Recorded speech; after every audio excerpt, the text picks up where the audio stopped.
আগন্তুক বিধানসভা নিৰ্বাচনত বীৰসিং জৰুৱা সমষ্টিত কংগ্ৰেছৰ আশাবাদী যুৱ নেতা শ্বৰীফ আহমেদৰ প্ৰচাৰ অভিযান সমষ্টিখনৰ চুকে কোণে ৰাইজৰ মাজত কুচকাৱাজ আগন্তুক বিধানসভা নিৰ্বাচনৰ অসমৰ বিভিন্ন বিধানসভা সমষ্টিৰ লগতে ধুবুৰী জিলাৰ 10 নং বীৰসিং জৰুৱা সমষ্টিত বিভিন্ন দলৰ প্ৰাৰ্থিত্বৰ প্ৰত্যাশী আগতীয়াকৈ নিৰ্বাচনী প্ৰচাৰ অভিযান আৰম্ভ কৰা পৰিলক্ষিত হৈছে পিছপৰি থকা নাই বীৰসিং জৰুৱা সমষ্টিৰ কংগ্ৰেছৰ আশাবাদী উচ্চ শিক্ষিত যুৱ নেতা শ্বৰীফ আহমেদে দিনে নিশায় প্ৰচাৰ অভিযান চলাই অহা পৰিলক্ষিত হৈছে আশাবাদী প্ৰাৰ্থীগৰাকীয়ে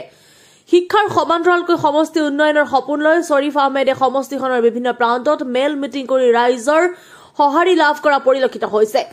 এনে সময়তে ৰাইজৰ আহ্বানত আজি বীৰসিং জৰুৱা সমষ্টিৰ অন্তৰ্গত মায়াৰচৰ গাঁও পঞ্চায়তৰ বলিৰচৰ বজাৰ প্ৰাংগণত ৰাইজৰ মাজত মত বিনিময় কৰে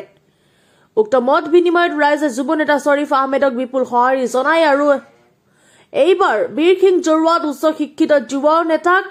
শ্বৰীফ আহমেদক হাইকমাণ্ডে কংগ্ৰেছৰ টিকট প্ৰদান কৰিলে নিৰ্বাচনত জয়ী হোৱাটো নিশ্চিত বুলি দাবী কৰে ৰাইজে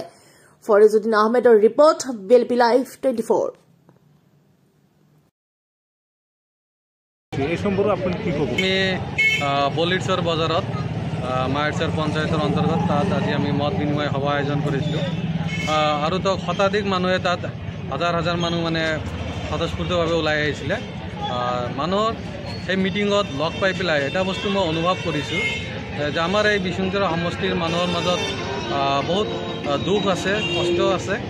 তেখেতসকলে বিচাৰিছে সমষ্টিৰ উন্নয়ন তেখেতসকলে এনেকুৱা ব্যক্তি এজনক বিধানসভালৈ পঠিয়াব বিচাৰিছে যিজনে আমাৰ এই কষ্ট বা আমাৰ যি শিক্ষাৰ ক্ষেত্ৰত অসুবিধা আছে স্বাস্থ্যৰ ক্ষেত্ৰত অসুবিধা আছে সকলোতকৈ প্ৰব্লেম হ'ল গৰাখহনীয়া এই প্ৰব্লেমবিলাক সমাধান কৰিবৰ কাৰণে যি বিধায়কৰ সামৰ্থ্য আছে বা শক্তি আছে তেখেতক বিধানসভাত পঠিয়াবলৈ মানুহে বিচাৰিছে আৰু তেখেতসকলে মিটিঙত মত আগবঢ়াইছে যে মই যোৱা 10 বছৰত যি শিক্ষাৰ ক্ষেত্ৰত কাম কৰিছোঁ বা ল'ৰা ছোৱালীৰ উন্নয়নৰ ক্ষেত্ৰত যি কাম কৰিছোঁ তাতে সিহঁতৰ বিশ্বাস এটা আছে যে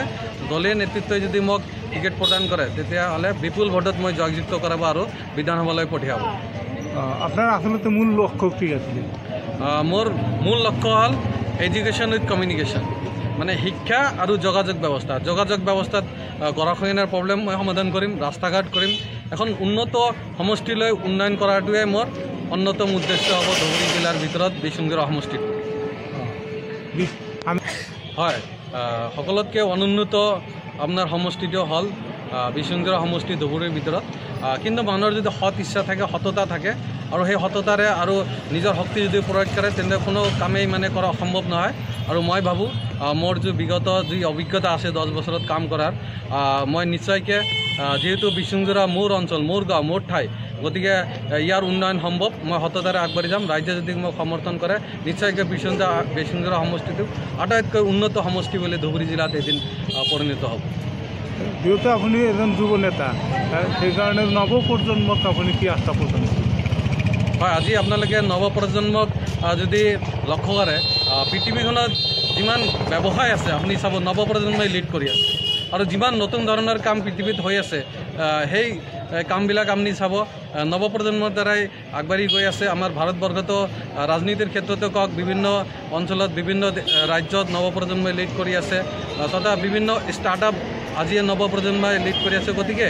মই ভাবোঁ আমাৰ বীৰসিং জৰুৱা অঞ্চলৰ নৱপ্ৰজন্মক মই শিক্ষাৰ ক্ষেত্ৰত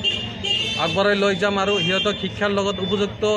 কৌশল দি পেলাই বীৰসিং জৰুৱা সমষ্টিটো উন্নয়ন কৰিবৰ কাৰণে নৱপ্ৰজন্মক লগত লৈ পেলাই আগবাঢ়িব পাৰিম আৰু এদিন উন্নত কৰিব পাৰিম ধন্যবাদ হ'ব